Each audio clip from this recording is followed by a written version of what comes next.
ಕರ್ತನಾದ ಯೇಸು ಕ್ರಿಸ್ತನ ನಾಮದಲ್ಲಿ ನಿಮ್ಮೆಲ್ಲರಿಗೂ ಪ್ರೀತಿಯ ಶುಭಾಶಯಗಳು. ನಾವು ಕಳೆದ ಬಾರಿ ಭೇಟಿ ಮಾಡಿದಾಗ ದೇಶದಲ್ಲಿ ಈಗ ಸಮೀಪವಾಗಿ ಉಂಟಾಗಿರುವ ಭಯಂಕರವಾದ ಸನ್ನಿವೇಶಗಳಲ್ಲಿ ಮೂಲ ಕಾರಣ ದೇವರ ಮಕ್ಕಳು. ಅವರೇ ಕಾರಣ, ಇಲ್ಲ ಇನ್ನೂ ಅನೇಕ ಕಾರಣಗಳು ಕೂಡ ಇರಬಹುದು. ಆದರೆ ಪ್ರಧಾನ ಕಾರಣವೆನ್ನುವಂಥದ್ದು ದೇವರ ನಾಮವನ್ನು ಧರಿಸಿರುವಂಥ ದೇವರ ಮಕ್ಕಳು. ಅವರ ಬಳಿ ಉಂಟಾಗುವ ಆಶೀರ್ವಾದಗಳು ದೇಶಕ್ಕೆ ಆಶೀರ್ವಾದವನ್ನು ತರುವುದು. ಅವರ ಬಳಿ ಉಂಟಾಗುವ ಗೊಂದಲಗಳು, ಪಾಪಗಳೆಂಬುದು ದೇಶದಲ್ಲಿ ರಕ್ತಪಾತವನ್ನು, ಕೋಪವನ್ನು ಉಂಟು ಮಾಡುತ್ತದೆ. ಆದ್ದರಿಂದಲೇ ಬಹುಮುಖ್ಯವಾಗಿ ಸುಳ್ಳು ಬೋಧನೆಯ ಕುರಿತು, ಸುಳ್ಳು ಸೇವೆಯ ಕುರಿತು, ಸುಳ್ಳು ಸಭೆಗಳ ಕುರಿತು ಎಚ್ಚರವಾಗಿರಬೇಕೆಂದು ಹೇಳುತ್ತೇನೆ. ಎಲ್ಲೋ ಯಾರೋ ಮಾತಾಡ್ತಾರೆ, ನಮ್ಮ ಸಂಪ್ರದಾಯದ ಪ್ರಕಾರ, ವಾಡಿಕೆಯ ಪ್ರಕಾರ, ಎಲ್ಲೋ ಚರ್ಚಿಗೆ ಹೋಗಿ ಬರುತ್ತೇವೆ, ನಮಗೇನೂ ಇದೆಲ್ಲ ಅಂತ ಇದ್ದರೆ, ನಾಳೆ ಇಂದು ಪಡುವ ಕಷ್ಟದಲ್ಲಿ ನೋಡಿರಿ, ಎಲ್ಲರೂ ಕೂಡ ಕಷ್ಟಪಡುತ್ತೇವೆ, ಎಲ್ಲರೂ ಕೂಡ ಬಾಧೆ ಪಡುತ್ತೇವೆ ಅಲ್ವಾ? ಆದ್ದರಿಂದ ಇದಕ್ಕೆ ಮೂಲ ಕಾರಣ ಅವರೇ ಎಂದು ದೇವರ ವಾಕ್ಯ ನಮಗೆ ದಿಟ್ಟವಾಗಿಯೂ ಸ್ಪಷ್ಟವಾಗಿ ಹೇಳಿಕೊಡುತ್ತದೆ. ಈಗ ನೋಡಿರಿ, ಈ ಸುಳ್ಳು ಬೋಧನೆಗಳು, ಮೋಸದ ಬೋಧನೆಗಳು, ಮೋಸದ ಸೇವೆಗಳು ಯಾವುದರಿಂದ ಉದ್ಭವಿಸುತ್ತದೆ? ನಾನು ಮುಂಚೆಯೇ ಮೊದಲನೇ ಎಪಿಸೋಡ್ನಲ್ಲಿ ಹೇಳಿದ ಹಾಗೆ, ಒಂದು ಬಾಯ ತುತ್ತು, ಅವರು ಆ ಸಮಯದಲ್ಲಿ ತಿಂದ ಆ ಆಹಾರವೇ ಲೋಕದ ಒಟ್ಟು ಮೊತ್ತದ ಶಾಪಕ್ಕೂ, ಲೋಕದಲ್ಲಿ ಇಂದು ಉಂಟಾಗುತ್ತಿರುವಂತಹ ಶಾಪಗಳಿಗೆ ಮೂಲ ಕಾರಣ. ಆಗ ಚಿಕ್ಕ ವಿಷಯ ತಾನೇ ಅಂದುಕೊಂಡು ನಾವು ಲಕ್ಷ್ಯವಿಲ್ಲದೆ ಇರಬಾರದು. ಚಿಕ್ಕ ವಿಷಯವೇ ಎಂಥ ದೊಡ್ಡ ಹಿನ್ನೆಲೆ ಪರಿಣಾಮಗಳನ್ನು ಉಂಟು ಮಾಡಿದೆ ಎಂದು ಎಚ್ಚರದಿಂದ ಸೂಕ್ಷ್ಮವಾಗಿ ನಾವು ಗಮನಿಸಬೇಕು. ಆಗ ಅವರು ಆ ಸಮಯದಲ್ಲಿ ಆ ಒಂದು ಹಣ್ಣನ್ನು ಕಿತ್ತುಕೊಂಡು ತಿಂದರಲ್ಲವೇ, ಅದು ಅವರ ಮನುಷ್ಯನ ಹೃದಯದಲ್ಲಿ ಮರೆಯಾಗಿರುವಂಥ 3 ಪ್ರಾಮುಖ್ಯವಾದ ಗುಣಗಳನ್ನು ಸೂಚಿಸಿ ತೋರಿಸುತ್ತದೆ. ಮೊದಲ ಗುಣ ಏನು? ಅದು ತೋರಿಸುವ, ಸಂಭವ ಸೂಚಿಸುವ ಮೊದಲ ಗುಣ, ಮನುಷ್ಯನಲ್ಲಿ ಮರೆಯಾಗಿರುವ ಗುಣ. ಅದು ಏನೆಂದು ಕೇಳಿದರೆ, ಮನುಷ್ಯನು ತನಗಾಗಿ ಸ್ವಾರ್ಥ ಮಾರ್ಗವನ್ನು ರೂಪಿಸಿಕೊಳ್ಳಲು ಇಚ್ಛಿಸುತ್ತಾನೆ. ಎಲ್ಲ ವ್ಯಕ್ತಿಗಳನ್ನು, ಯಾವ ವ್ಯಕ್ತಿಯನ್ನು ನೋಡಿದರೂ ತನಗೆಂದು ಒಂದು ಸ್ವಾರ್ಥ ಮಾರ್ಗ, ತನಗೆಂದು ಒಂದು ಸ್ವಾರ್ಥ ನೋಟ, ತಾನು ನಡೆಯುವುದಕ್ಕೆ ಒಂದು ಸ್ವಾರ್ಥ ಮಾರ್ಗ ಅದು ಇರಬೇಕು. ಒಂದು ಕಟ್ಟುಪಾಟಲ್ಲಿರುವ ಬೇರೊಬ್ಬರು ಉಂಟು ಮಾಡಿದ ಒಂದು ಹಾದಿಯಲ್ಲಿ ದೇವರ ನಿಯಂತ್ರಣದಲ್ಲಿರುವುದನ್ನು ಅವರು ಬಯಸುವುದಿಲ್ಲ. ಅವರು ಹೇಳುವ ಬಹುಮುಖ್ಯ ಕಾರಣ, ತನಗೆಂದು ಒಂದು ಸ್ವಾರ್ಥ ಮಾರ್ಗವನ್ನು ಮಾಡಿಕೊಳ್ಳಲು ಬಯಸುತ್ತಾನೆ. ಏದೇನಿನಲ್ಲಿ ಅವರಿಗೆ ಏನು ಕಡಿಮೆ? ಅವರಿಗೆ ಎಲ್ಲವೂ ಇತ್ತು, ಎಲ್ಲವೂ ಅವರಿಗೆ ಅಧೀನವಾಗಿತ್ತು. ಎಲ್ಲವನ್ನೂ ಅಧೀನ ಮಾಡಿ ಅಧಿಕಾರ ಮಾಡುವ ಅಧಿಕಾರ ಹೊಂದಿದ್ದರು. ಚಿಂತೆ ಇಲ್ಲ, ಕಷ್ಟವಿಲ್ಲ, ಹಸಿವಿಲ್ಲ, ವ್ಯಾಧಿಗಳಿಲ್ಲ, ಭಯವಿಲ್ಲ. ಅಲ್ಲಿ ಯಾವುದನ್ನು ನೆನೆಸಿ ಮುಂದಿನ ಹಂತಕ್ಕೆ ಹೋಗಬೇಕೆಂದು ನೆನೆಸಿದರೆಂದರೆ ಅವರಿಗಿದ್ದ ಒಂದೇ ಒಂದು ಕಾರ್ಯ, ದೇವರಲ್ಲಿದ್ದಂತಹ ಹತೋಟಿ. ಅದು ದೇವರ ಆಧರಣೆ, ಪರಾಂಬರಿಕೆ ಎಂದು ಅಂದುಕೊಳ್ಳಬೇಕು. ಅದನ್ನು ಅವರು ಕಟ್ಟುಪಾಡು ಎಂದು ಅಂದುಕೊಂಡರು. ತಮ್ಮನ್ನು ನಿಯಂತ್ರಿಸುವುದಾಗಿ ಅವರು ನೆನೆದುಕೊಂಡರು. ಮನುಷ್ಯರು ತಮಗೆಂದು ಒಂದು ಸ್ವಾರ್ಥ ಮಾರ್ಗವನ್ನು ಏರ್ಪಡಿಸಿಕೊಳ್ಳಲು ಇಚ್ಛಿಸುತ್ತಿದ್ದಾರೆ ಇಂದಿಗೂ. ಆಗ ಈ ಸ್ವಾರ್ಥ ಮಾರ್ಗವನ್ನು ಉಂಟು ಮಾಡಿಕೊಳ್ಳಲು ಇಚ್ಛಿಸುವುದೇ ಸುಳ್ಳು ಬೋಧನೆಗಳು ಉಂಟಾಗುವುದಕ್ಕೆ ಬಹುಮುಖ್ಯವಾದ ಮೂಲ ಕಾರಣ. ತನಗೆಂದು ಒಂದು ಮಾರ್ಗ, ತಾನು ಇಚ್ಛಿಸುವ ಹಾಗೆ ಸತ್ಯವೇದವನ್ನು, ದೇವರ ವಾಕ್ಯವನ್ನು ಹೆಣೆದು ಹೇಳುವಂಥದ್ದೇ ಸುಳ್ಳು ಉಪದೇಶಗಳು. ಎರಡನೆಯದು ನೋಡಿರಿ, ಮನುಷ್ಯನು ತನಗೆ ತಾನೇ ಆಳ್ವಿಕೆ ಮಾಡಲು ಇಷ್ಟಪಡುತ್ತಾನೆ. ಅವನು ಆಳ್ವಿಕೆಗೆ ಒಳಪಡುವುದಲ್ಲ, ಒಬ್ಬರು ನನ್ನನ್ನು ಆಳಬೇಕೆಂಬುದಲ್ಲ, ನಾನು ಆಳ್ವಿಕೆ ಮಾಡಬೇಕು. ಆಗ ಸೈತಾನನು ಅವರನ್ನು ವಂಚಿಸುವ ಮುನ್ನ ಹೇಳಿದ ಒಂದು ಮಾತು, ಈ ಮರದ ಹಣ್ಣನ್ನು ನೀವು ತಿಂದ ದಿನದಲ್ಲಿಯೇ ಹೇಗೋ ನೀವು ಸಾಯುವುದೇ ಇಲ್ಲ. ಇದನ್ನು ತಿಂದರೆ ನಿಮ್ಮ ಕಣ್ಗಳು ತೆರೆಯಲ್ಪಟ್ಟು ದೇವರಂತೆ, ದೇವರುಗಳಂತೆ ಆಗುವಿರಿ ಎಂದನು. ಅವನಿಗೆ ಅದೇ ಬೇಕು. ಅವರಿಗೆ ಈಗಿರುವಂಥ ಜೀವನದಲ್ಲಿ ಒಂದು ತೃಪ್ತಿ ಇಲ್ಲ. ಸಹಜವಾಗಿ ಎಲ್ಲರನ್ನೂ ನೋಡಿರಿ, ನಮ್ಮ ಸುತ್ತಲಿರುವಂಥ ಕಾರ್ಯವನ್ನು ನೀವು ಚೆನ್ನಾಗಿ ನೋಡಿದರೆ ನಿಮಗೆ ಬೇಕಾದ ಸಾಕೆನ್ನುವಂಥ ಕಾರ್ಯವು ನಿಮ್ಮ ಸುತ್ತಲಿರುವುದು. ಇದನ್ನು ದಾಟಿ ನಾವು ಬೇರೆ ಕಾರ್ಯಗಳನ್ನು ನೆನೆಸಲು ತೊಡಗಿ ಅವುಗಳ ಮೇಲೆ ಆಸೆ ಪಡುವಾಗಲೇ ಇಂಥ ಕಾರ್ಯಗಳ ಮೇಲೆ ಸಿಕ್ಕಿಕೊಳ್ಳುತ್ತೇವೆ. ಆಗ ಮನುಷ್ಯನ ಎರಡನೇ ಗುಣ ಏನೆಂದರೆ, ಅವನು ತನ್ನನ್ನು ತಾನೇ ಆಳ್ವಿಕೆ ಮಾಡಲು ಬಯಸುತ್ತಾನೆ. ಅವನಿಗೆ ಬೇರೊಬ್ಬರು ಬುದ್ಧಿ ಹೇಳುವಂಥದ್ದೋ, ಅವರನ್ನು ಅಧೀನಪಡಿಸುವಂಥದ್ದೋ, ಆಳುವಂಥದ್ದೋ, ಅವನಿಗೆ ಮಾರ್ಗ ತೋರಿಸುವುದು ಅವನಿಗೆ ಸ್ವಲ್ಪವೂ ಇಷ್ಟವಿಲ್ಲ. ಆ ಸ್ಥಿತಿಯನ್ನೇ ಕೆಲವು ಸಮಯದಲ್ಲಿ ಬೇರೆ ಮಾರ್ಗವಿಲ್ಲದೆಯೇ ಅಧೀನವಾಗುತ್ತಾರೆ ಹೊರತು, ಯಾವಾಗಲೂ ಸ್ವಾರ್ಥವಾಗಿ ಯೋಚಿಸಿ ತನಗೆ ತಾನೇ ರಾಜ, ತಾನೇ ಮಂತ್ರಿ ಅಂದುಕೊಂಡು ಬಾಳಲು ಅನೇಕರು, ಎಲ್ಲ ಮನುಷ್ಯರ ಹೃದಯದಲ್ಲಿ ಒಂದು ಆಸೆ ಇರುವುದು. ಈ ಒಂದು ಆಸೆ ಒಬ್ಬ ಸೇವಕನೊಳಗೆ ಬಂದು ಬಿಟ್ಟರೆ ಅವನು ತನಗೆ ತಾನೇ ಆಳಬೇಕು ಅಥವಾ ತನಗೆಂದು ಒಂದು ಸ್ವಾರ್ಥ ಮಾರ್ಗವನ್ನು ಮಾಡಿಕೊಳ್ಳಬೇಕು ಎಂಬ ಒಂದು ಬಯಕೆ. ಆ ಬಯಕೆ ಎಲ್ಲರಲ್ಲೂ ಇರುತ್ತದೆ, ಸಹಜವಾಗಿ ಮನುಷ್ಯರಲ್ಲಿರುತ್ತದೆ. ಅದನ್ನು ನಾವು ಕರ್ತನ ಆತ್ಮದೊಳಗೆ, ವಾಕ್ಯದೊಳಗೆ, ಆಳ್ವಿಕೆಯೊಳಗೆ ನಿಯಂತ್ರಿಸಿ ಇಟ್ಟಿದ್ದೇವೆ. ಕೆಲವರಲ್ಲಿ ಇವು ಬಿಚ್ಚಲ್ಪಟ್ಟು ಮೇಲಿದ್ದರೆ ಇಂತಹ ವ್ಯಕ್ತಿಗಳೇ ಸುಳ್ಳು ಬೋಧನೆಯನ್ನು ಉಂಟು ಮಾಡುತ್ತಾರೆ. ಅನೇಕ ಸುಳ್ಳು ಬೋಧನೆಯನ್ನು ನೋಡಿರಿ. ಒಂದು ನಿರ್ದಿಷ್ಟ ವ್ಯಕ್ತಿಗಳು, ಒಂದು ನಿರ್ದಿಷ್ಟ ಸಂಸ್ಥೆ, ನಿರ್ದಿಷ್ಟ ಒಂದು ಗುಂಪು ಮನುಷ್ಯರು, ಇವರೇ ಹೊಸ ಹೊಸ ಬೋಧನೆಗಳನ್ನು ಉಂಟು ಮಾಡಿರುತ್ತಾರೆ.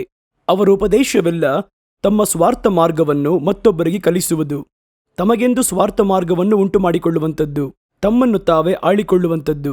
ಮನುಷ್ಯರಿಗಿರುವ ಬಹುಮುಖ್ಯವಾದ ಪ್ರಧಾನವಾದ ಗುಣಾತಿಶಯಗಳಲ್ಲಿ ಮೂರನೇ ಗುಣಾತಿಶಯ ತನಗೆಂದು ಆಡಳಿತವನ್ನು ಏರ್ಪಡಿಸಿಕೊಳ್ಳುವಂಥದ್ದು. ಒಂದು ಸ್ಥಳದಲ್ಲಿ ನಾನೇ ಅಧಿಕಾರಿಯಾಗಿರಬೇಕು, ನನ್ನ ಕೆಳಗೆ 10 ಜನರಿರಬೇಕು, ನಾನು ಹೇಳುವುದನ್ನು ಕೇಳುವುದಕ್ಕೂ ಅದರಂತೆ ನಡೆಯುವುದಕ್ಕೂ ಜನರಿರಬೇಕು. ಈ ಆಸೆ ಪ್ರಾಕೃತವಾಗಿಯೇ ಎಲ್ಲಾ ಮನುಷ್ಯರೊಳಗೂ ಆದಿ ಮನುಷ್ಯನೊಳಗೆ ಇದ್ದದರ ನಿಮಿತ್ತ ಅದು ಎಲ್ಲಾ ಮನುಷ್ಯರಲ್ಲೂ ಮಾರ್ಗವಾಗಿ ಇರುತ್ತದೆ, ಮರೆಯಾಗಿದೆ. ಕೆಲವು ಸಮಯ ಅದು ತನ್ನನ್ನು ಪ್ರಕಟಪಡಿಸಿ ತೋರಿಸುತ್ತದೆ. ಆದರೆ ಪ್ರಾಕೃತವಾಗಿ ಎಲ್ಲ ಮನುಷ್ಯನು ತನಗೆಂದು ಒಂದು ಆಳ್ವಿಕೆ, ತನಗೆಂದು ಒಂದು ರಾಜ್ಯ, ಅಟ್ಲೀಸ್ಟ್ ತನ್ನ ಮಕ್ಕಳನ್ನಾದರೂ ತನ್ನ ಕುಟುಂಬವನ್ನಾದರೂ ಅವನು ಅಧೀನಪಡಿಸಿ ಆಳಬೇಕೆನ್ನುವಂತಹ ಬಯಕೆ ಉಳ್ಳವನಾಗಿದ್ದಾನೆ. ಇದರಿಂದಲೇ ನೋಡಿರಿ, ಒಂದು ಚಿಕ್ಕ ಗುಂಪನ್ನು ಅಧಿಕಾರಿಯನ್ನಾಗಿಡಲು ಬರಬೇಕಾದರೆ ಅವರನ್ನು ಅಲ್ಲಿ ಆಳ್ವಿಕೆ ಮಾಡಲು ನಾವು ಇಷ್ಟಪಡುತ್ತೇವೆ. ಒಬ್ಬ ಶಿಕ್ಷಕನು ತನ್ನ ಕೆಳಗಿರುವ ವಿದ್ಯಾರ್ಥಿಗಳನ್ನು ಆಳ್ವಿಕೆ ಮಾಡುವವರಾಗಿರುತ್ತಾರೆ. ರಾಜಕಾರಣಿಗಳು ಜನರನ್ನು ಆಳ್ವಿಕೆ ಮಾಡಲೆಂಬುದು ಒಳ್ಳೆ ಆಳ್ವಿಕೆ ಕೊಡುವುದಲ್ಲ. ನಾವು ಹೇಳೋದನ್ನ ಮಾಡಬೇಕು, ನಾವು ಏನ್ ತಿನ್ಬೇಕು ಅಂತೀವೋ ಅದನ್ನೇ ತಿನ್ಬೇಕು, ನಾವು ಹೇಗ್ ಬಾಳ್ಬೇಕು ಅಂತೀವೋ ಹಂಗೆ ಇರಬೇಕು ಅಂತ ಹೇಳಿ ಒಂದು ಸರ್ವಾಧಿಕಾರಿಯ ಗುಣ ಬರುತ್ತದೆ ನೋಡಿರಿ. ಇದನ್ನು ಉಂಟು ಮಾಡಬೇಕೆನ್ನುವಂಥ ಬಯಕೆ ಎಲ್ಲರಲ್ಲಿಯೂ ಇದೆ. ಈ ಬಯಕೆ ಒಬ್ಬ ಸೇವಕನ ಮನಸ್ಸಿನಲ್ಲಿ ಬಿಚ್ಚಲ್ಪಟ್ಟು ಎದ್ದು ಬರಲು ತೊಡಗಿದರೆ ಅವನು ಒಬ್ಬ ಸುಳ್ಳು ಸೇವಕನಾಗಿ, ಸುಳ್ಳು ಪ್ರವಾದಿಯಾಗಿ, ಸುಳ್ಳು ಆರಾಧಕನಾಗಿ, ಸುಳ್ಳು ಬೋಧನೆಯನ್ನು ಉಂಟು ಮಾಡುವವನ ಹಾಗೆ ಮಾರ್ಪಡುತ್ತಾನೆ. ಏಕೆಂದರೆ ಈ ಉಪದೇಶಗಳು ತನ್ನ ಮಾರ್ಗಗಳನ್ನು, ತಾನು ಬಯಸುವ ಮಾರ್ಗವನ್ನು ಬೂಟಾಟಿಗೆ ತೋರಿಸುವುದಾಗಿಯೂ, ಅವರು ಏರ್ಪಡಿಸಿಕೊಟ್ಟಂತಹ ಮಾರ್ಗಗಳನ್ನು ಬೇರೆಯವರಿಗೆ ಕಲಿಸುವುದಾಗಿಯೂ, ತಮ್ಮ ಮನ ಬಂದಂತೆ ದೇವರ ವಾಕ್ಯವನ್ನು ಹೆಣೆದುಕೊಳ್ಳುವುದಾಗಿಯೂ. ಏಕೆಂದರೆ ಇಂಥ ಒಂದು ಕಾರ್ಯವನ್ನು ನಾವೇ ಉಂಟು ಮಾಡಿ ಇಡುವುದಾದರೆ ಬಹಳ ಸುಲಭವಾಗಿ ನಮ್ಮ ಇಷ್ಟ ಬಂದಂತೆ ಅದರೊಳಗೆ ನಡೆಯಬಹುದಲ್ಲವೇ? ಆಗಿರುವುದ ಹೊಸ ಹೊಸ ಬೋಧನೆಯನ್ನು ಉಂಟು ಮಾಡುತ್ತಿದ್ದಾರೆ. ದೇವರು ಮನುಷ್ಯರಿಗೆ ಕೊಟ್ಟಂತಹ ಉಪದೇಶಕ್ಕೆ ವಿಧೇಯರಾಗಲು ಮನಸ್ಸಿಲ್ಲದೆ ಅದರಲ್ಲಿ ಆಲ್ಟ್ರೇಷನ್ ಮಾಡುವುದು, ಅದರಲ್ಲಿ ಕೆಲವು ಕಾರ್ಯಗಳಿಗೆ ಬಣ್ಣ ಬಳಿಯುವುದು, ಸೇರಿಸುವುದು, ಅದರಲ್ಲಿ ಕೆಲವೊಂದು ಕಾರ್ಯಗಳನ್ನು ಕಡಿತಗೊಳಿಸುವುದು. ಇವುಗಳಿಗೆ ಕಾರಣವೇನೆಂದರೆ ತಮ್ಮ ಸ್ವಾರ್ಥ ಕಾರ್ಯಗಳಿಗೆ ತಕ್ಕ ಹಾಗೆ ದೇವರ ವಾಕ್ಯವನ್ನು ಮಾರ್ಪಡಿಸಿ ಇಟ್ಟುಕೊಳ್ಳಬೇಕೆನ್ನುವಂತಹ ಬಯಕೆ. ಈ 3 ಗುಣಗಳು ಮನುಷ್ಯನ ಗುಣಾತಿಶಯಗಳು ಒಬ್ಬ ಸೇವಕನೊಳಗೆ ಬಿಚ್ಚಲ್ಪಟ್ಟು ಎದ್ದು ಬರಲು ತೊಡಗಿದರೆ ಅವನೇ ಅಪಾಯವಾದ ಸೇವಕನಾಗಿ ಮಾರ್ಪಡುತ್ತಾನೆ. ಮನುಷ್ಯರನ್ನು ನಾವು ಆಳ್ವಿಕೆ ಮಾಡಬೇಕು, ನಮಗೆಂದು ಒಂದು ರಾಜ್ಯವನ್ನು ಉಂಟು ಮಾಡಿಕೊಳ್ಳಬೇಕು, ನಮಗೆಂದು ಒಂದು ಬ್ರ್ಯಾಂಡ್ ಅನ್ನು ಉಂಟು ಮಾಡಿಕೊಳ್ಳಬೇಕು, ನಮಗೆಂದು ಒಂದು ಜನಾಂಗವನ್ನು ಏರ್ಪಡಿಸಿಕೊಂಡು ಅವರ ಮೇಲೆ ಆಳ್ವಿಕೆ ಮಾಡಬೇಕು. ಇಂಥ ಅಧಿಕಾರದ ಭಾವನೆ ಒಬ್ಬ ವ್ಯಕ್ತಿಯಲ್ಲಿ ಉಂಟಾಗಬೇಕಾದರೆ ನನಗೆ ದೇವರು ಕೊಡುವ ವಾಕ್ಯಗಳಿಗೆ ವಿಧೇಯನಾಗಲು ಮನಸ್ಸಿಲ್ಲ, ನನಗೆ ನಾನೇ ರಾಜ, ನನಗೆ ನಾನೇ ಮಂತ್ರಿ ಎಂದು ಹೇಳಿ ತನ್ನನ್ನು ತಾನು ಆಳ್ವಿಕೆ ಮಾಡಲು ಬಯಸುವವನು ತಾವು ನಡೆಯುವುದಕ್ಕೆ ದೇವರಿಟ್ಟಿರುವ ಮಾರ್ಗಗಳನ್ನು, ಆಜ್ಞೆಗಳನ್ನು ಕಷ್ಟವಾಗಿದೆ ಎಂದು ಹೇಳಿ ಅದರಲ್ಲಿ ಬಂದು ಕೆಲವೊಂದು ವಿಭಿನ್ನ ಮಾರ್ಗಗಳನ್ನು ಏರ್ಪಡಿಸಿಕೊಂಡು ತಮಗೆಂದು ಸ್ವಾರ್ಥ ಮಾರ್ಗಗಳನ್ನು ರೂಪಿಸಿಕೊಳ್ಳಲು ಬಯಸುವ ಬಯಕೆಯು ಒಬ್ಬ ಸೇವಕನಲ್ಲಿ ಬಂದರೆ ಅವನು ಅಪಾಯವಾದ ಸೇವಕನಾಗಿ ಮಾರ್ಪಡುತ್ತಾನೆ. ಅವನು ಅನೇಕರನ್ನು ಕಷ್ಟಪಡಿಸುವವನಾಗಿಯೂ, ಅನೇಕರಿಗೆ ಉರುಳನ್ನು ಒಡ್ಡಿಸುವವನಾಗಿಯೂ, ಗೊಂದಲಗಾರನಾಗಿಯೂ ಮಾರ್ಪಡುತ್ತಾನೆ. ಹಾಗಂದ್ರೆ ಈ ಸುಳ್ಳು ಬೋಧನೆಗಳು ಇಂತಹ ವ್ಯಕ್ತಿಗಳಿಂದಲೇ ಅದು ಉಂಟಾಗುತ್ತದೆ. ಇದರಲ್ಲಿ ನಾವೇನ್ ಮಾಡಬೇಕು, ನಾವೇ ತಪ್ಪಿಸ್ಕೋಬೇಕು ಅಂತ ನೆನೆಸಿದರೆ, ಯಾವ ಸನ್ನಿವೇಶದಲ್ಲೂ ನಮ್ಮ ಮಾತನ್ನು ಕೇಳಲು ಬಹುದೊಡ್ಡ ಗುಂಪು ಜನರು ನಮ್ಮನ್ನು ಹಿಂಬಾಲಿಸಿದರೂ, ನಮ್ಮ ಹೆಸರನ್ನು ಪ್ರಸ್ತಾಪಪಡಿಸಿದರೂ, ನಾವು ದೇವರಿಗೆ ದೊಡ್ಡ ಸೇವೆಯನ್ನು ಮಾಡಲು ಸಾಧ್ಯವಾದರೂ, ನಾವು ಕರ್ತನಿಗೆ ಅಧೀನರಾದವರು, ಕರ್ತನಿಗೆ ದಾಸರು, ಕರ್ತನು ಹೇಳಿದ್ದನ್ನು ಕೇಳಿ ನಡೆಯಲು ನಮ್ಮ ಸ್ವಇಚ್ಛೆಯಿಂದ ಅಲ್ಲ, ದೇವರ ಚಿತ್ತವನ್ನು ಮಾಡಲು ಕರೆಯಲ್ಪಟ್ಟಿದ್ದೇವೆ ಎಂಬ ಆ ಆಳವಾದಂತಹ ನಂಬಿಕೆ, ಆ ಆಳವಾದಂತಹ ವಿಶ್ವಾಸ ಒಬ್ಬ ವ್ಯಕ್ತಿಯಲ್ಲಿ ಯಾವ ಸ್ಥಿತಿಯಲ್ಲಾದರೂ ಮಾರ್ಪಡದಿರಬೇಕು. ಕೆಲವರು ಸೇವೆಯನ್ನು ಆರಂಭಿಸುವಾಗ ಚೆನ್ನಾಗಿ ಆರಂಭಿಸ್ತಾರೆ, ದೇವರು ಹೇಳಿದ ಮಾತಿಗೆ ವಿಧೇಯರಾಗಲು ತೊಡಗುತ್ತಾರೆ. ಸ್ವಲ್ಪ ದಿನಗಳ ನಂತರ ಅವರನ್ನು ಕೆಲವರು ಪ್ರೀತಿಸಲು, ಹೊಗಳಲು, ಆದರಣೆ ಮಾಡಲು, ಕೈ ಜೋಡಿಸಲು ಒಂದು ಗುಂಪು ಬಂದ ತಕ್ಷಣ ತನಗಾಗಿ ಒಂದು ರಾಜ್ಯವನ್ನು ರೂಪಿಸಿಕೊಳ್ಳಲು ಬಯಸುವರು. ಮತ್ತೊಬ್ಬರ ಪರ್ಸನಲ್ ಜೀವಿತದಲ್ಲಿ ತಲೆ ಹಾಕುವರು. ಹೀಗೆ ಮಾಡಬೇಕು, ಹೀಗೆ ನಡಿಬೇಕು, ಹೀಗೆ ಹೋಗಬೇಕು ಅಂತ ಹೇಳಿ ಒಂದು ಆಡಳಿತವನ್ನು ಮಾಡುವರು. ಇದು ಅಪಾಯ. ಈ ರೀತಿಯಾದಂತಹ ವ್ಯಕ್ತಿಗಳೇ ಸುಳ್ಳು ಬೋಧನೆಯನ್ನು ಲೋಕದಲ್ಲಿ ತರುವವರು. ಇಂಥ ಸುಳ್ಳು ಬೋಧನೆಗಳು ಇಂತಹ ವ್ಯಕ್ತಿಗಳಿಂದಲೇ ಉಂಟು ಮಾಡಲ್ಪಡುತ್ತದೆ. ಈ ಸುಳ್ಳು ಬೋಧನೆಗಳು ಎನ್ನುವಂಥದ್ದು ಈಗ ಸಮೀಪ ಕಾಲದಲ್ಲಿ ಬಹಳ ಸುಳ್ಳು ಬೋಧನೆಗಳನ್ನು, ಸುಳ್ಳು ಮಾತನ್ನು, ಸುಳ್ಳು ಆರಾಧನೆಯನ್ನು, ಸುಳ್ಳು ಪ್ರವಾದಿಗಳನ್ನು, ಸುಳ್ಳು ಸಭೆಗಳನ್ನು ನಾವು ಕಣ್ಮುಂದೆ ನೋಡುತ್ತೇವೆ. ಆದರೆ ಒಂದು ಕಾರ್ಯವನ್ನು ನೀವು ಸ್ಪಷ್ಟವಾಗಿ ಅರ್ಥ ಮಾಡ್ಕೋಬೇಕು. ಇದು ಇವತ್ತು ನಿನ್ನೆ ಉಂಟಾದದ್ದಲ್ಲ.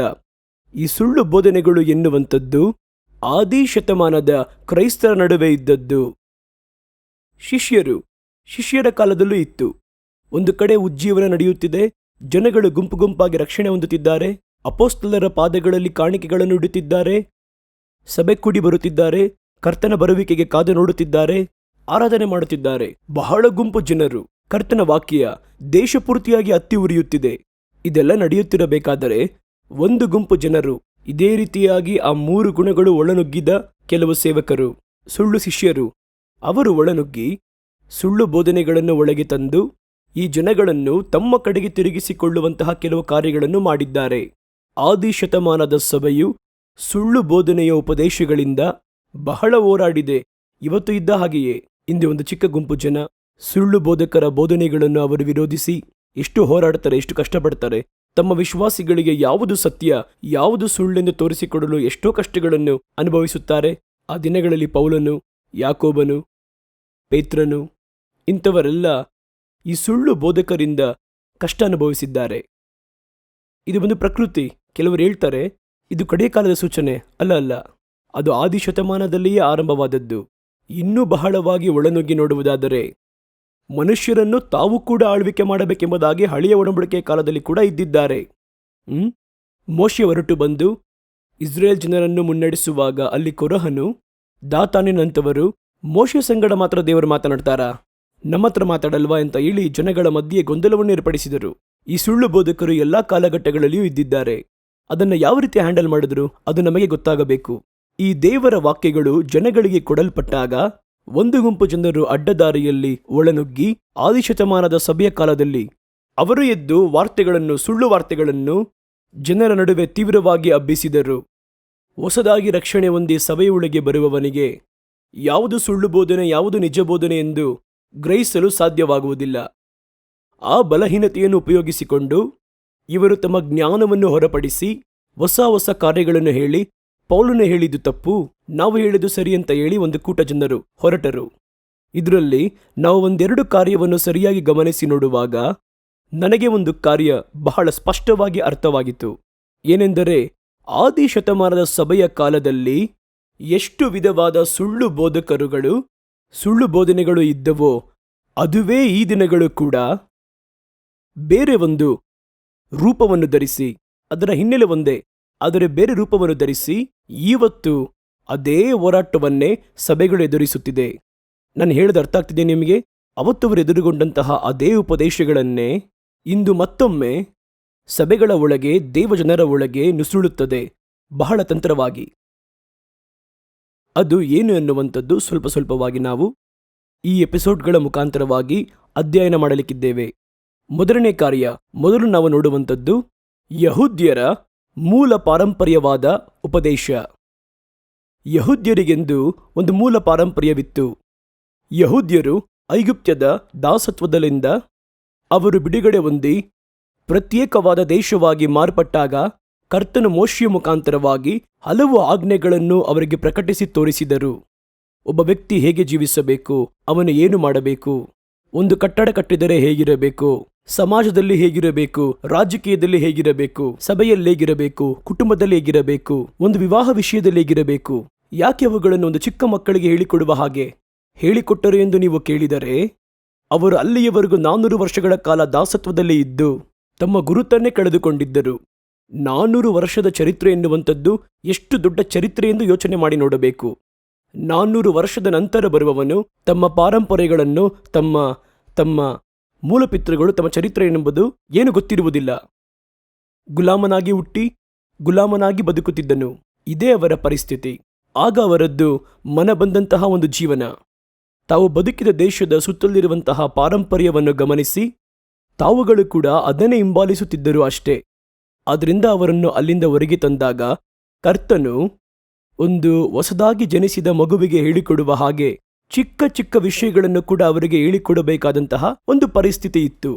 ಅದನ್ನೇ ಕರ್ತನು ಬಂದು ಅವರಿಗೆ ಸಾಂಪ್ರದಾಯವಾಗಿ ಅವರು ಕೈಗೊಳ್ಳಬೇಕಾಗಿರುವ ಕಾರ್ಯವಾಗಿ ಅವರ ಜೀವನವನ್ನು ಕ್ರಮಪಡಿಸಲು ಕೆಲವೊಂದು ಕಾರ್ಯಗಳನ್ನು ಹೇಳಿಕೊಟ್ಟರು. ಅದರಲ್ಲಿ ಯಹೂದ್ಯರು ಕೈಗೊಳ್ಳಬೇಕಾಗಿರುವ ಅವರನ್ನು ಕ್ರಮಪಡಿಸುವ, ಅವರನ್ನು ಒಳ್ಳೆ ಮಾರ್ಗದಲ್ಲಿಡಲು, ಅವರನ್ನು ಬಂದು ಯೂನಿಫಾರ್ಮ್ ಆಗಿ ಅವರನ್ನು ಒಂದು ದೇಶವಾಗಿ ಇಷ್ಟ ಬಂದಂತೆ ಜೀವಿಸದ ಹಾಗೆ ಒಂದು ಕಟ್ಟುಪಾಟಿನೊಳಗೆ ತರುವುದಕ್ಕೆ ಕೆಲವೊಂದು ಕಟ್ಟಳೆಗಳನ್ನು ಕೊಟ್ಟನು. ಆ ಕಟ್ಟಳೆಗಳು ಪಾರಂಪರ್ಯಗಳು ಎಂದು ಹೇಳಲ್ಪಡುತ್ತದೆ, ಯಹೂದ್ಯರ ಪಾರಂಪರ್ಯಗಳು.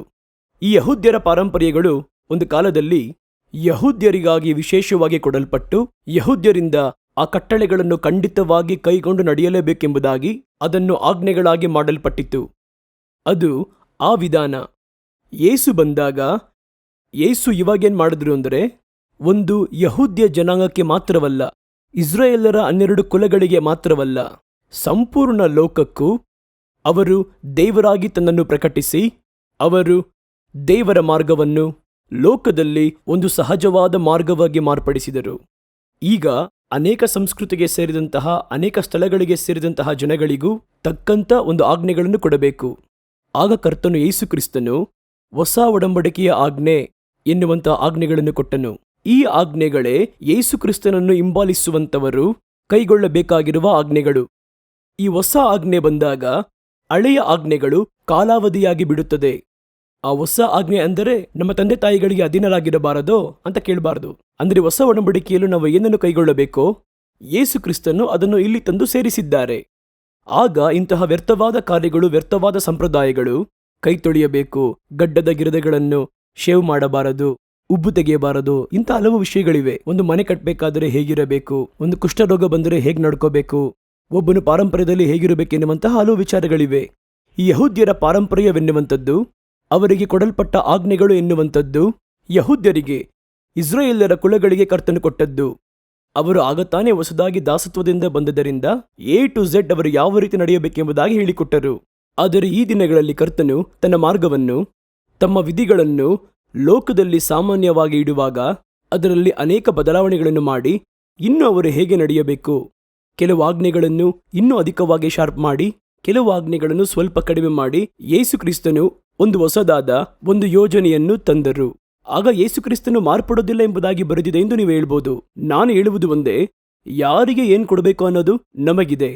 ಒಂದು ವ್ಯಾಧಿಗೆ ಒಂದೇ ಥರ ವ್ಯಾಧಿ ಇರೋರಿಗೂ ಒಂದೇ ಥರ ಟ್ರೀಟ್ಮೆಂಟ್ ಕೊಡುವುದಿಲ್ಲ.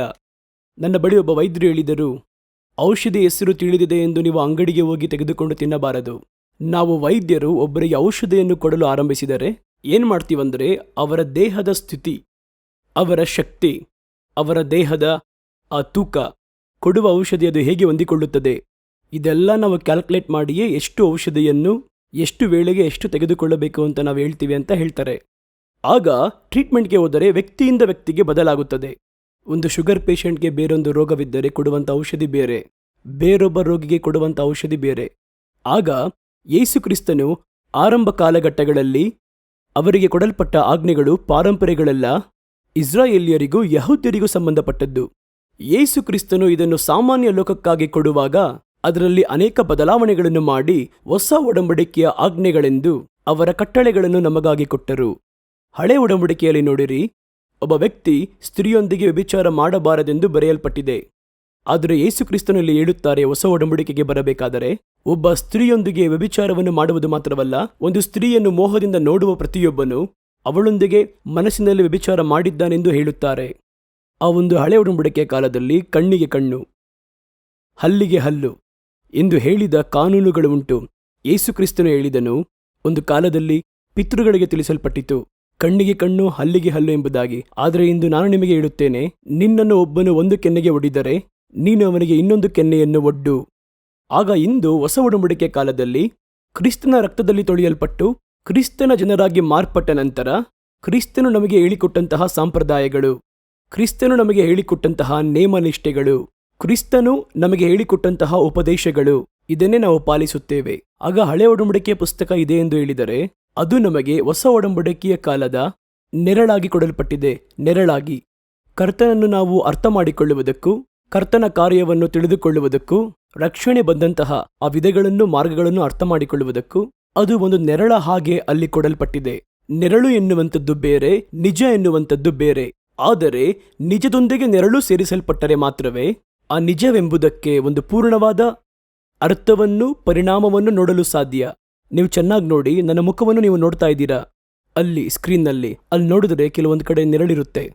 ಈ ನೆರಳುಗಳೇ ಇಲ್ಲದಂತಹ ಮುಖವನ್ನು ತೋರಿಸಿದರೆ ಹೇಗಿರುತ್ತೆ ಯೋಚನೆ ಮಾಡಿ ನೋಡಿ. ಬ್ರೈಟ್ ಆಗಿ ಪ್ರಕಾಶವಾಗಿ ತೋರಿಸಿದ್ರೆ ಅಲ್ಲಿ ಕಣ್ಣೆಲ್ಲಿದೆ ಅಂತ ಗೊತ್ತಾಗಲ್ಲ, ಮೂಗೆಲ್ಲಿದೆ ಅಂತ ಗೊತ್ತಾಗಲ್ಲ, ಕಿವಿಯಲ್ಲಿದೆ ಅಂತ ಗೊತ್ತಾಗಲ್ಲ. ನಿಜವು ನೆರಳು ಪ್ರತ್ಯೇಕವಾದ ಅಳತೆಯಲ್ಲಿ ಸೇರಿಸಲ್ಪಡಬೇಕು. ಆಗ ಮಾತ್ರ ಅದರ ರೂಪವು ಆಕಾರವು ಅದನ್ನು ಪೂರ್ಣವಾಗಿ ಗ್ರಹಿಸಿಕೊಳ್ಳಲು ನಮ್ಮಿಂದ ಸಾಧ್ಯವಾಗುವುದು. ಆಗ ಅದು ಎಷ್ಟು ಅಳತೆಯಲ್ಲಿರಬೇಕು? ನೆರಳು ಬಹಳ ಅಧಿಕವಾದರೆ ಮುಖವು ಕಪ್ಪಗಾಗಿ ಕಾಣಿಸುವುದು.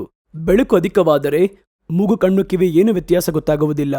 ಆಗ ಯಾವ ಅಳತೆಯಲ್ಲಿ ಅದು ಸೇರಿಸಲ್ಪಡಬೇಕು ಎಂದು ನೋಡಿ ಅದನ್ನು ನಾವು ಗ್ರಹಿಸಿಕೊಳ್ಳುವುದಕ್ಕಾಗಿಯೇ ಆ ಯಹೂದ್ಯರ ಸಂಪ್ರದಾಯಗಳು, ಹಳೆ ಒಡಂಬಡಿಕೆಯ ಕಾರ್ಯಗಳು, ಹಳೆ ಒಡಂಬಡಿಕೆಯ ನೇಮನಿಷ್ಠೆಗಳನ್ನು ಓದಿ ತಿಳಿದುಕೊಳ್ಳುತ್ತೇವೆ. ಅದನ್ನು ಕೈಗೊಳ್ಳುವುದಕ್ಕೆ ಅಲ್ಲ, ನಾವು ಕೈಗೊಳ್ಳುವುದಕ್ಕೆಂದು ಯೇಸು ಕ್ರಿಸ್ತನ ಮೂಲಕ ಕೊಡಲ್ಪಟ್ಟಂತಹ ಮುಖ್ಯವಾದ ಕಟ್ಟಳೆಗಳು, ಆಜ್ಞೆಗಳು ನಮಗೆ ಕೊಡಲ್ಪಟ್ಟಿದೆ. ಆಗ ಇದರಿಂದ ನಾವು ಏನ್ ಮಾಡ್ತೀವಂದರೆ ಈ ಯಹೂದ್ಯರ ಸಂಪ್ರದಾಯವನ್ನು ಗೌರವಿಸುತ್ತೇವೆ, ಓದುತ್ತೇವೆ, ತಿಳಿದುಕೊಳ್ಳುತ್ತೇವೆ. ಆದರೆ ನಮ್ಮ ಜೀವನದಲ್ಲಿ ಅದನ್ನು ಕೈಗೊಳ್ಳುವುದು ಯೇಸು ಕ್ರಿಸ್ತನು ಕೊಟ್ಟಂತ ಕಟ್ಟಳೆಗಳನ್ನೇ, ಯೇಸು ಕ್ರಿಸ್ತನು ನಮಗೆ ಕಲಿಸಿದಂತಹ ನೇಮನಿಷ್ಠೆಗಳನ್ನೇ, ಅದನ್ನೇ ನಾವು ಕಲಿತುಕೊಂಡು ನಾವು ಕೈಗೊಂಡು ಹಾಗೆಯೇ ನಡೆಯಬೇಕಾಗುತ್ತದೆ. ಆದರೆ ಒಂದು ಗುಂಪು ಜನರು ಆ ದಿನದಲ್ಲಿ ಅವರು ಎದ್ದು ಏನು ಹೇಳಿದರೆಂದರೆ, ಇವತ್ತು ಕ್ರೈಸ್ತರು ಬಂದು ಹೊಸದಾಗಿ ಯೇಸು ಕ್ರಿಸ್ತನು ಬಂದು ಉಪದೇಶ ಮಾಡಿದ್ರು, ವಾಕ್ಯವನ್ನು ಹೇಳಿದ್ರು ಅಂತ ಹೇಳ್ತಾರೆ. ಆದರೆ ಯಹೂದ್ಯರ ಸಂಪ್ರದಾಯವನ್ನು ನಾವು ಬಿಟ್ಟು ಬಿಡಬಾರದು ಎಂದು ಹೇಳಿ ಜನಗಳ ನಡುವೆ ಒಂದು ಗೊಂದಲವನ್ನು ಉಂಟು ಮಾಡಿದರು. ಆ ಯಹೂದ್ಯರ ಸಂಪ್ರದಾಯವನ್ನು ಕ್ರೈಸ್ತ ಸಂಪ್ರದಾಯದಲ್ಲಿ ತಂದು ಸೇರಿಸಿದರು. ಹೀಗೆ ಸೇರಿಸುವುದು ಸುಳ್ಳು ಬೋಧನೆ ಎಂದು ದೇವರ ಸತ್ಯವೇದ ವಾಕ್ಯವು ಹೇಳುತ್ತದೆ. ಯಹೂದ್ಯರ ಸಂಪ್ರದಾಯದ ಕುರಿತಾದಂತಹ ಉಪದೇಶ ಇಂದು ಅದನ್ನೇ ಪುನಃ ಕೂಡ ಬೇರೆ ಒಂದು ರೂಪಗಳಲ್ಲಿ ಹೆಣೆದುಕೊಂಡು ಸಭೆಗಳೊಳಗೆ ಬರಲು ಆರಂಭಿಸಿದೆ. ಯಹೂದ್ಯರು ಹೇಗೆ ಸಾಂಪ್ರದಾಯಿಕವಾಗಿ ಕೊಂಡಾಡಿದರೋ, ಸಾಂಪ್ರದಾಯಿಕ ಕಾರ್ಯಗಳನ್ನು ಮಾಡಿದರೋ ಅದನ್ನೆಲ್ಲ ತಂದು ಬೆರೆಸುತ್ತಿದ್ದಾರೆ. ನೀವು ಅದನ್ನ ನೋಡ್ತೀರಾ, ನೋಡಿದ್ರೆ ಅದು ಬಹಳ ಹೊಸದಾಗಿದೆಯಲ್ಲ, ಹಾಗೆ ನೀವು ನೋಡ್ತೀರಾ, ಹೊಸದಲ್ಲ. ಅವನು ಆ ದಿನಗಳಲ್ಲೇ ಅದನ್ನು ಮಾಡಿದನು. ಒಂದು ಗುಂಪು ಎದ್ದು ಪೌಲನು ಉಪದೇಶ ಮಾಡಬೇಕಾದರೆ ಜನಗಳ ಬಳಿಗೆ ಬಂದು ಹಳೆ ಸಂಪ್ರದಾಯಗಳನ್ನು ನಾವು ಬಿಟ್ಟು ಬಿಡಬಹುದಾ, ಅದನ್ನು ಕೈಗೊಳ್ಳಬಾರದಾ ಎಂದು ಹೇಳಿ ಜನಗಳ ಹೃದಯವನ್ನು ಗಲಿಬಿಲಿ ಮಾಡಿದರು. ಓದಿ ನೋಡೋಣ ಅಪೊಸ್ತಲ ಕೃತ್ಯಗಳ ಪುಸ್ತಕ 15ನೇ ಅಧ್ಯಾಯ 1ನೇ ವಾಕ್ಯ. ಅಲ್ಲಿ ಪೌಲನು ಬಂದು ಸಭೆಯವರನ್ನು ನೋಡಿ ಬಹಳ ಖಂಡಿತವಾಗಿ ಅವರ ಬಗ್ಗೆ ಒಂದು ಕಾರ್ಯವನ್ನು ಹೇಳುತ್ತಾರೆ. ಏನು ಹೇಳ್ತಾರೆ ಓದ್ತಿ ನೋಡಿ. ಬಳಿಕ ಕೆಲವರು ಯುದಾಯದ ಅಂತ್ಯೋಕ್ಯಕ್ಕೆ ಬಂದು, ನೀವು ಮೋಶೆಯ ಗ್ರಂಥದಲ್ಲಿ ಹೇಳಿರುವ ನೇಮದ ಪ್ರಕಾರ ಸುನ್ನತಿ ಮಾಡಿಕೊಳ್ಳದಿದ್ದರೆ ನಿಮಗೆ ರಕ್ಷಣೆಯಾಗಬಾರದು ಎಂಬುದಾಗಿ ಸಹೋದರರಿಗೆ ಉಪದೇಶ ಮಾಡುತ್ತಿದ್ದರು. ಮೋಶೆ ನಮಗೆ ಕಲಿಸಿದ ಸಂಪ್ರದಾಯಗಳ ಪ್ರಕಾರ ಸುನ್ನತಿ ಮಾಡಿಕೊಳ್ಳದೆ ಹೋದರೆ ಆಗ ನೀವು ರಕ್ಷಣೆ ಹೊಂದಿಕೊಳ್ಳುವುದಿಲ್ಲ ಎಂದು ಹೇಳಿದರು. ಮುಂದೆ ಸುನ್ನತಿ ಬಗ್ಗೆ ಹೇಳಬೇಕಾದ್ರೆ ಅವರು ಹೀಗೆ ಹೇಳುತ್ತಾರೆ, ಕ್ರಿಸ್ತ ಯೇಸುವಿನಲ್ಲಿ ಸುನ್ನತಿ ಇದ್ದರೂ ಸುನ್ನತಿ ಇಲ್ಲದಿದ್ದರೂ ಹೆಚ್ಚು ಕಡಿಮೆ ಏನೂ ಇಲ್ಲ, ಹೃದಯದಲ್ಲೇ ಉಂಟಾಗುವ ಸುನ್ನತಿಯೇ ನಿಜವಾದ ಸುನ್ನತಿ ಎಂದು ಅವರು ಹೇಳಿ ಕರ್ತನು ನಮಗೆ ಕಲಿಸಿದ ಹೊಸ ಆಜ್ಞೆಗಳನ್ನು ಅವರು ಅಲ್ಲಿ ನಮಗೆ ಹೇಳಿಕೊಡುತ್ತಾರೆ. ಆದರೆ ಒಂದು ಗುಂಪು ಜನ ಬಂದು ಹೇಳ್ತಾರೆ, ಅದು ಹೇಗೆ? ಮೋಶೆ ಬಂದು ಮಾರ್ಗವಾಗಿ ನಾವು ಇಷ್ಟು ಅನೇಕ ವರ್ಷಗಳಿಂದ ಸಾಂಪ್ರದಾಯವಾಗಿ ಕೈಗೊಂಡು ಬಂದದ್ದನ್ನು, ಯೇಸುವನ್ನು ನಾವು ನಂಬುತ್ತೇವೆ, ಯೇಸುವನ್ನು ನೀವು ಅಂಗೀಕರಿಸಿ, ಆದರೆ ಸಾಂಪ್ರದಾಯವನ್ನು ನಾವು ಬಿಡಬಾರದು. ಕರ್ತನು ನಮಗೆ ಕಲಿಸಿದ, ಕರ್ತನು ನಮಗೆ ಹೇಳಿಕೊಟ್ಟಂತಹ ಈ ಆಜ್ಞೆಗಳನ್ನು ನಾವು ಅವಮಾನ ಮಾಡಬಾರದೆಂದು ಅವರಿಗೆ ಹೇಳಿಕೊಟ್ಟರು. ಇವತ್ತು ಅದೇ ಗುಂಪೆ, ಸ್ವಲ್ಪ ದಿನ ಸುಮ್ಮನೆ ಇದ್ದಂಥ ಅದೇ ಗುಂಪು ಪುನಃ ಅವರ ಒಳಗೆ ಬಂದು ಯಹೂದ್ಯರ ಪಾರಂಪರ್ಯವನ್ನು ಪುನಃ ಅವರ ಒಳಗೆ ತರುತ್ತಿದ್ದಾರೆ. ಸತ್ಯವೇದ ನಮಗೊಂದು ವಾಕ್ಯವನ್ನು ಹೇಳುತ್ತದೆ. ಪೇತ್ರನು ಹೇಳುತ್ತಾನೆ, ಯೇಸು ಕ್ರಿಸ್ತನ ರಕ್ತವು ಸಕಲ ಪಾಪಗಳಿಂದ ಮಾತ್ರವಲ್ಲ, ಸಂಪ್ರದಾಯಗಳು, ಪಿತೃಗಳಿಂದ ನಮಗೆ ಕಲ್ಪಿತವಾದಂತಹ ಸಂಪ್ರದಾಯಗಳಿಂದಲೂ ನಿಮ್ಮನ್ನು ಬಿಡುಗಡೆ ಮಾಡಿದ್ದೆ ಎಂದರು. ಯೇಸು ಕ್ರಿಸ್ತನ ರಕ್ತ ಪಾಪದಿಂದ ಮಾತ್ರವಲ್ಲ, ಮನುಷ್ಯರಿಂದ ಕಲ್ಪಿತವಾದಂತಹ ನಿಮ್ಮ ಪಿತೃಗಳ ಪಾರಂಪರೆಗಳಿಂದಲೂ ಅದು ನಿಮ್ಮನ್ನು ಬಿಡುಗಡೆ ಮಾಡಿದೆಯಲ್ಲವೇ? ಮೋಶೆ ಹೇಳಿದಂತಹ ಆಜ್ಞೆಗಳಲ್ಲಿ ವಾಕ್ಯಗಳಿದ್ದವು, ಆದರೆ ಯೇಸು ಕ್ರಿಸ್ತನು ಕೊಟ್ಟಂತಹ ಆಜ್ಞೆಗಳಲ್ಲಿಯೇ ಆತ್ಮವು, ಜೀವವೂ ಇತ್ತು. ಏಕೆಂದರೆ ಆಜ್ಞೆಗಳನ್ನು ತಂದಂತಹ ಕುರಿಯಾಗಿರುವಂತಹ ಯೇಸು ಕ್ರಿಸ್ತನು ಬರೇ ಆಜ್ಞೆಗಳನ್ನು ಮಾತ್ರ ಹೇಳದೆ ಆ ಆಜ್ಞೆಗಳ ಮೇಲೆ ತನ್ನ ಜೀವವನ್ನು ಕೊಟ್ಟು ರಕ್ತವನ್ನು ಸುರಿಸಿದ್ದಾರೆ. ಅದರಿಂದಲೇ ಇವುಗಳನ್ನು ಜೀವವುಳ್ಳ ಆಜ್ಞೆಗಳು ಎಂದು ಹೇಳಲ್ಪಡುತ್ತದೆ. ಆಗ ಇದನ್ನು ಗೊಂದಲಕ್ಕೆ ಒಳಪಡಿಸಬೇಕೆಂದು, ಇದರಲ್ಲಿ ಕೆಲವೊಂದು ಗಲಿಬಿಲಿಗಳನ್ನು ಮಾಡಬೇಕೆಂದು ಒಂದು ಗುಂಪು ಜನರು ಹೊರಟು ಸಭೆಯೊಳಗೆ ಆಗಲೇ ಬಂದು ಜನಗಳಿಗೆ ಅದನ್ನು ಕಲಿಸಲು ಆರಂಭಿಸಿದರು. ಈಗ ಕೂಡ ನೀವು ನೋಡಬಹುದು, ಅನೇಕ ಸ್ಥಳಗಳಲ್ಲಿ ನಾನು ನೋಡಿದ್ದೇನೆ. ಇಸ್ರಾಯೇಲ್ ದೇಶಕ್ಕೆ ಹೋದಾಗ ಅಲ್ಲಿ ಯೇಸು ಕ್ರಿಸ್ತನನ್ನು ಅಂಗೀಕರಿಸಿಕೊಂಡಂತಹ ಯಹೂದ್ಯರಿದ್ದಾರೆ ಎಂದು ತಿಳಿದು ಒಂದು ಮನೆಗೆ ಕರೆದೋದರು. ನಾನು ಅನೇಕರನ್ನು ಭೇಟಿ ಮಾಡಿದೆ. ಕೆಲವೊಂದು ಮನೆಗಳಲ್ಲಿ ನಾನು ಮಧ್ಯಾಹ್ನ ಊಟವನ್ನು ಕೂಡ ಮಾಡಿದೆ. ಅವರು ಏನ್ ಮಾಡ್ತಾರಂದರೆ, ಯೇಸು ಕ್ರಿಸ್ತನನ್ನು ನಂಬುತ್ತಾರೆ, ಅವರನ್ನು ಮೆಸ್ಸಿಯ ಎಂದು ಹೇಳುತ್ತಾರೆ. ಆದರೆ ಆ ಯಹೂದ್ಯರ ಪಾರಂಪರ್ಯಗಳಲ್ಲಿ ಒಂದನ್ನು ಅವರು ಇಲ್ಲಿವರೆಗೂ ಬಿಟ್ಟಿಲ್ಲ. ಅದನ್ನು ಹಾಗೆಯೇ ಕೈಗೊಳ್ಳುತ್ತಾರೆ. ಹಾಗೆಯೇ ಅದನ್ನು ಕೈಗೊಳ್ಳುವುದು ಆರಾಧನೆಯಲ್ಲಿ ಕೂಡ ಅವರ ಹಳೆಯ ಯಹೂದ್ಯರ ಸಂಪ್ರದಾಯದಲ್ಲಿ ಏನ್ ಮಾಡ್ತಾರಂದ್ರೆ ಅದನ್ನು ಕೈಗೊಳ್ಳುವುದು. ಇದನ್ನು ನೋಡಿ ಬಂದವರು ಕೆಲವರು ಏನ್ ಮಾಡ್ತಾರಂದ್ರೆ, ಅದನ್ನು ಇಂಡಿಯಾದಲ್ಲಿ ಸಭೆಯೊಳಗೆ ತಂದ ತಕ್ಷಣ ಜನಗಳಿಗೆ ಅದನ್ನು ನೋಡಿದ ತಕ್ಷಣ ಬಹಳ ವ್ಯತ್ಯಾಸವಾಗಿ ಚೆನ್ನಾಗಿದೆಯಲ್ಲ ಅಂತ ಹೇಳಿ ಇವರು ಅದನ್ನು ಅಲ್ಲಿ ಆರಾಧಿಸಲು ಹಿಂಬಾಲಿಸಲು ಆರಂಭಿಸುತ್ತಾರೆ. ಆದರೆ ಸತ್ಯವೇದ ಹೇಳುತ್ತದೆ, ಹಳೆಯ ಸಂಪ್ರದಾಯಗಳು ಯೇಸು ಕ್ರಿಸ್ತನಿಂದ ಮಾರ್ಪಡಿಸಲ್ಪಟ್ಟು ಹೊಸ ಸಂಪ್ರದಾಯವಾಗಿ ಅದನ್ನು ತಂದಿದ್ದಾರೆ. ಪೌಲನು ಇದನ್ನು ಕುರಿತು ಖಂಡಿಸಿ ಮಾತನಾಡುತ್ತಾನೆ. ಅಲ್ಲಿ ಗಲಾತ್ಯದವರಿಗೆ ಬರೆದ ಪತ್ರಿಕೆ 1ನೇ ಅಧ್ಯಾಯ 6, 7, 8, 9 ಈ ವಚನಗಳನ್ನು ಓದಿ ನೋಡಿರಿ. ಕ್ರಿಸ್ತನ ಕೃಪೆಯಿಂದ ನಿಮ್ಮನ್ನು ಕರೆದಾತನನ್ನು ನೀವು ಇಷ್ಟು ಬೇಗನೆ ಬಿಟ್ಟು ಬೇರೆ ಸುವಾರ್ತೆಯನ್ನು ಹಿಡಿದಿರುವುದಕ್ಕೆ ಆಶ್ಚರ್ಯಪಡುತ್ತೇನೆ. ನೋಡ್ರಿ, ಇದರಲ್ಲಿ ಒಂದು ಒಳ್ಳೆ ಮಾತನ್ನು ಹೇಳ್ತಾರೆ, ಬೇರೆ ಸುವಾರ್ತೆ. ಹಾಗಂದರೆ ಸುವಾರ್ತೆಯಲ್ಲಿ ಕ್ರಿಸ್ತನ ಸುವಾರ್ತೆ ಎನ್ನುವಂಥದ್ದು ಒಂದು ಇದೆ, ಅದರ ಬದಲಾದಂತಹ ಒಂದು ರೂಪದಲ್ಲಿ ಬೇರೆ ಒಂದು ಸುವಾರ್ತೆ ಎನ್ನುವಂಥದ್ದು ಕೂಡ ಒಂದು ಇದೆ. ನೀವು ಕೇಳಲ್ಪಟ್ಟ ಸುವಾರ್ತೆಯು ಯಾವ ಸುವಾರ್ತೆ ಎಂದು ನೀವೇ ಸರಿಯಾಗಿ ಅದನ್ನು ಗ್ರಹಿಸಿಕೊಳ್ಳಬೇಕು. ನಿಮಗೆ ಹೇಳಲ್ಪಡುವ ಸುವಾರ್ತೆಯು ಯಾವ ಸುವಾರ್ತೆ ಎಂದು ಅರಿತು ನೀವೇನೆ ಸ್ಪಷ್ಟವಾಗಿ ತಿಳಿದುಕೊಂಡು ಇದು ಸರಿಯಾದ ಸುವಾರ್ತೆಯ ಎಂಬುದನ್ನು ನೋಡಬೇಕು. ಏಕೆಂದರೆ ಸುವಾರ್ತೆಯ ರೀತಿಯಲ್ಲಿ ಇರುತ್ತದೆ, ಆದರೆ ಇದು ಬೇರೆ ಒಂದು ಸುವಾರ್ತೆ ಎಂದು ಅವರು ಹೇಳುತ್ತಾರೆ. ಬೇರೆ ಒಂದು ಶುಭವಾರ್ತೆಯ ಕಡೆ ತಿರುಗುವುದನ್ನು ನೋಡಿ ಆಶ್ಚರ್ಯಪಡುತ್ತೇನೆ. ಬೇರೆ ಒಂದು ಸುವಾರ್ತೆ ಇಲ್ಲವಲ್ಲ. ಆದರೆ ಕೆಲವರು ನಿಮ್ಮಲ್ಲಿ ಭೇದವನ್ನು ಹುಟ್ಟಿಸುತ್ತಾ ಕ್ರಿಸ್ತನ ಸುವಾರ್ತೆಯನ್ನು ಮಾರ್ಪಡಿಸುವುದಕ್ಕೆ ಅಪೇಕ್ಷಿಸುತ್ತಲೇ ಇದ್ದಾರೆ ಹೊರತು ಬೇರೆಯಲ್ಲ. ಇವರು ಏನು ಮಾಡುತ್ತಾರೆಂದರೆ, ನಿಮ್ಮನ್ನು ಗಲಿಬಿಲಿಪಡಿಸಿ ಕಲಹಪಡಿಸಿ ನಿಮ್ಮಲ್ಲಿ ಗೊಂದಲಗಳನ್ನು ಉಂಟು ಮಾಡಿ ಕ್ರಿಸ್ತನ ಸುವಾರ್ತೆಯನ್ನು ಮಾರ್ಪಡಿಸುವುದಕ್ಕೆ ಬಯಸುತ್ತಾರೆ. ಇದರ ಪರಿಣಾಮಗಳೇ ಇವೆಲ್ಲ. ಆದರೂ ನಾವು ನಿಮಗೆ ಸಾರಿದ ಸುವಾರ್ತೆಗೆ ವಿರುದ್ಧವಾದದ್ದನ್ನು ನಾವೇ ಆಗಲಿ ಪರಲೋಕದಿಂದ ಬಂದ ದೇವದೂತನೇ ಆಗಲಿ ನಿಮಗೆ ಸಾರಿದರೆ ಶಾಪಗ್ರಸ್ತನಾಗಲಿ. ನೀವು ಸ್ವೀಕರಿಸಿದ ಸುವಾರ್ತೆಗೆ ವಿರುದ್ಧವಾದದ್ದನ್ನು ನಿಮಗೆ ಸಾರಿದರೆ ಶಾಪಗ್ರಸ್ತನಾಗಲಿ. ನೀವು ಸ್ವೀಕರಿಸಿದ ಸುವಾರ್ತೆಗೆ ವಿರುದ್ಧವಾದದ್ದನ್ನು ಯಾವನಾದರೂ ನಿಮಗೆ ಸಾರಿದರೆ ಅವನು ಶಾಪಗ್ರಸ್ತನಾಗಲಿ ಎಂದು ನಾವು ಮೊದಲು ಹೇಳಿದಂತೆಯೇ ಈಗಲೂ ನಾನು ತಿರುಗಿ ಹೇಳುತ್ತೇನೆ. ಅಂದರೆ ಈ ಹೊಸ ಸಂಪ್ರದಾಯಗಳನ್ನು ಹೊತ್ತು ತಂದು ಕರ್ತನು ನಮಗೆ ಕಲಿಸಿದ ಹೊಸ ಆಜ್ಞೆಗಳೊಂದಿಗೆ ಹಳೆಯ ಆಜ್ಞೆಗಳನ್ನು ತಂದು ಕೂಡಿಸುವಂಥದ್ದು. ಸತ್ಯವೇದ ಹೇಳುತ್ತದೆ, ಒಬ್ಬನು ಹೊಸ ವಸ್ತ್ರವನ್ನು ಹಳೆಯ ವಸ್ತ್ರಕ್ಕೆ ತ್ಯಾಪೆ ಹಚ್ಚುವುದಿಲ್ಲವಲ್ಲ. ಹೊಸ ದ್ರಾಕ್ಷ ರಸವನ್ನು ತಂದು ಹಳೆಯ ಬುದ್ದಲಿಯಲ್ಲಿ ಅವನು ತಂದು ಹಾಕಿಡುವುದಿಲ್ಲವಲ್ಲ, ಅಥವಾ ಹೊಸ ಬುದ್ದಲಿಯಲ್ಲಿ ಹಳೆಯ ದ್ರಾಕ್ಷರಸವನ್ನು ಹಾಕಿಡುವುದಿಲ್ಲವಲ್ಲ. ಹಾಗೆ ಹಾಕಿ ಇಡುವುದಾದರೆ ಬುದ್ದಲಿ ಹರಿದು ಹೋಗುವುದು, ರಸವು ಚೆಲ್ಲಿ ಹೋಗುವುದು. ಅದರ ಅರ್ಥವಾದರೂ ಏನು? ಎರಡೂ ಪ್ರಯೋಜನವಿಲ್ಲದಂತಾಗುವುದು. ಹೊಸದನ್ನು ಹೊಸದೊಂದಿಗೆ ಸೇರಿಸಿರಿ. ಕರ್ತನು ನಿಮಗೆ ಕೊಟ್ಟ ಹೊಸ ಕಾರ್ಯಗಳನ್ನು ಇಂದು ಅನೇಕ ಸಭೆಗಳಲ್ಲಿ ಬಹಳ ಕಳ್ಳತನದಿಂದ ಅನೇಕ ಸಂಪ್ರದಾಯಗಳು ಯಹೂದ್ಯರಿಂದ ಕೈಗೊಳ್ಳಲ್ಪಡುವ ಸಂಪ್ರದಾಯಗಳು ಇಂದು ಸಭೆಗಳ ಒಳಗೆ ಅದು ಹೊಸದಾಗಿ ರೂಢಿಸಲ್ಪಡುತ್ತಿದೆ. ಅದನ್ನು ಬಹಳ ತಂತ್ರವಾಗಿ ಮಿಶ್ರಗೊಂಡು ಜನಗಳನ್ನು ಬಂದು ಸಬ್ಬತ್ ದಿನವನ್ನು ಆಚರಿಸುವಂತೆ ಮಾಡಿ. ಯಾಕ್ರಿ ಸಬ್ಬತ್ ದಿನವನ್ನು ಆಚರಿಸುವುದು ತಪ್ಪಾ ಅಂತ ನೀವು ಕೇಳಬಹುದು. ಸತ್ಯವೇದ ಹೇಳ್ತದೆ, ಸಬ್ಬತ್ ದಿನದ ಆಜ್ಞೆ ಎನ್ನುವಂಥದ್ದು ಯಹೂದ್ಯರಿಗೆ ಕೊಡಲ್ಪಟ್ಟಂತಹ ಒಂದು ಆಜ್ಞೆ. ಅದನ್ನು ಅವರು ಸಂಪ್ರದಾಯವಾಗಿ ಕೈಗೊಂಡು ನಡೆದರು. ಯೇಸು ಬದುಕಿದ ದಿನಗಳಲ್ಲಿ ಕೂಡ ಅವರು ಸಬ್ಬತ್ ದಿನವನ್ನು ಅವಮಾನಪಡಿಸಿ ಮಾತನಾಡಿದರು ಅಂತ ಹೇಳಿನೇ ಅವರ ಮೇಲೆ ತಪ್ಪು ಹೊರಿಸಿದರು.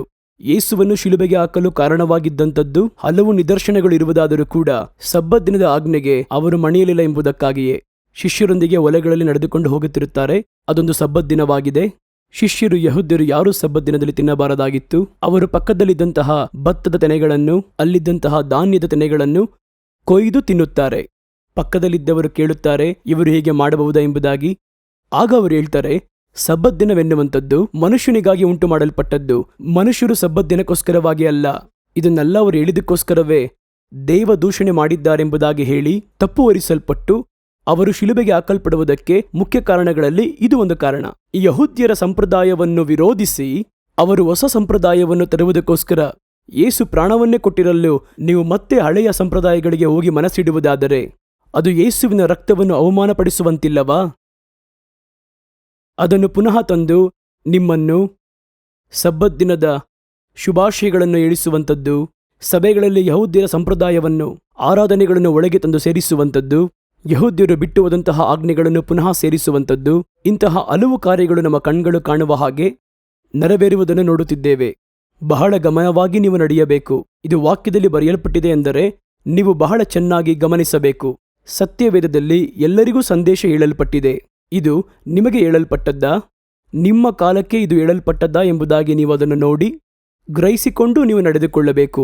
ಸತ್ಯವೇದದಲ್ಲಿ ಒಬ್ಬೊಬ್ಬರಿಗೂ ಒಂದು ಕಾರ್ಯಗಳು, ಒಂದೊಂದು ಕಾಲಘಟ್ಟಗಳಲ್ಲಿಯೂ ಒಂದೊಂದು ವಿಧವಾದ ಕಾರ್ಯಗಳು ಕರ್ತನಿಂದ ಅದು ಕಲಿಸಲ್ಪಟ್ಟಿರುವುದನ್ನು ನಾವು ಸ್ಪಷ್ಟವಾಗಿ ತಿಳಿದುಕೊಳ್ಳಲು ಸಾಧ್ಯ. ಹೊಸ ಒಡಂಬಡಿಕೆಯ ಆಜ್ಞೆ ಎನ್ನುವಂಥದ್ದು ಯೇಸುವಿಂದ ಕಲ್ಪಿತಗೊಂಡು ಹೊಸ ಸಂಪ್ರದಾಯಗಳು ನಮಗೆ ಕಲಿಸಲ್ಪಟ್ಟಿವೆ. ಇದರಲ್ಲಿ ಹಳೆಯ ಸಂಪ್ರದಾಯಗಳನ್ನು ತಂದು ಸೇರಿಸುತ್ತೇವೆ. ಅದನ್ನು ಸೇರಿಸಿದ ಕೂಡಲೇ ಜನಗಳನ್ನು ನೋಡಿದರೆ ಒಂದು ಹೊಸ ರೂಪವನ್ನು ಕೊಡುವುದರಿಂದ ಅವರು ಬಹಳ ಸಂತೋಷವಾಗುತ್ತಾರೆ. ಏಕೆಂದರೆ ಹೊಸದಾಗಿ ಏನಾದರೂ ಹೇಳಿದ್ರೆ ನಂಬದೆ ಪರಿಶೋಧಿಸಿ ತಿಳುಕೊಳ್ಳದೆ ಅಂಗೀಕರಿಸುವಂತಹ ಮನಪಕ್ವದಲ್ಲಿದ್ದೇವೆ. ಆದ್ದರಿಂದ ತೀವ್ರವಾಗಿ ಒಳಬಂದಂತಹ ಅದನ್ನು ಫ್ಯಾಷನ್ ಆಗಿಸಿ ಆ ರೀತಿಯಾಗಿ ನಡೆಯಲಾರಂಭಿಸಿ ಯಹೂದ್ಯರು ತಮ್ಮ ಮನೆಯ ಬಾಗಿಲಲ್ಲಿಟ್ಟುಕೊಂಡಿರುವಂತಹ ಆ ಗುರುತುಗಳನ್ನೆಲ್ಲ ತಂದಿಟ್ಟುಕೊಂಡು ಆ ಯಹೂದ್ಯರ ಪಸ್ಕಾಭವನ ಆಚರಿಸುತ್ತೇನೆ ಎಂದು ಅದು ಬಂದು ಈ ರೀತಿ ಹಜರೆಗಳಲ್ಲಿ ತಮ್ಮ ಬಾಗಿಲುಗಳಲ್ಲಿ ರಕ್ತವನ್ನು ಹಚ್ಚಿ ಪುನಃ ಅದೇ ಪಾರಂಪರೆಗಳನ್ನು ತರುವವರಾಗಿದ್ದಾರೆ. ಇವೆಲ್ಲ ಯಾರಿಗೆ ಆಜ್ಞಾಪಿಸಲ್ಪಟ್ಟಿದ್ದು, ಯಾರು ಕೈಗೊಳ್ಳಬೇಕು, ಇದನ್ನೆಲ್ಲ ನೋಡಬೇಕು.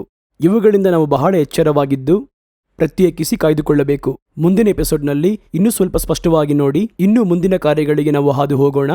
ಅಲ್ಲಿಯವರೆಗೂ ಕರ್ತನು ತಾನೇ ನಿಮ್ಮನ್ನು ಆಶೀರ್ವದಿಸಲಿ. ಆಮೇನ್.